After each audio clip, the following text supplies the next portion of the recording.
బొడ్రాయి అనేది మన తెలంగాణ, ఆంధ్రప్రదేశ్ ప్రాంతాల్లో కనిపించే ఒక పూర్వపు సంప్రదాయం. ఇది ఎలాంటి దేవుడి విగ్రహం కాదు. కానీ ఒక గ్రామం మొదటిగా స్థాపించబడినప్పుడు అక్కడ పెట్టే మొదటి రాయిని బొడ్రాయి అంటారు. దీన్ని గ్రామానికి నాభిలా చూస్తారు. అంటే గ్రామం ఆ రాయి చుట్టూ పెరిగిందన్న భావన. ఈ రాయిని చాలా మంది శక్తి దేవతలతో, ముఖ్యంగా కాళీ అమ్మతో అనుసంధానంగా చూస్తారు. ఎందుకంటే శక్తి అంటే రక్షణ, శాంతి, శ్రేయస్సు.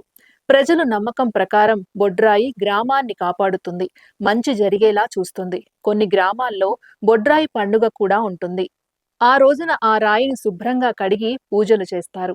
గ్రామ పెద్దలు, మహిళలు, పిల్లలు అందరూ పాల్గొంటారు. ఆ పూజల తర్వాత గ్రామానికి శాంతి, సంపద రావాలని కోరుకుంటారు. బొడ్రాయి అనేది ఒక రాయి మాత్రమే కాదు. అది గ్రామ పునాది, గ్రామ సంస్కృతి, దైవికత, రక్షణ అన్నింటికీ సంకేతం. మన మూలాలను గుర్తు చేసే సంప్రదాయం.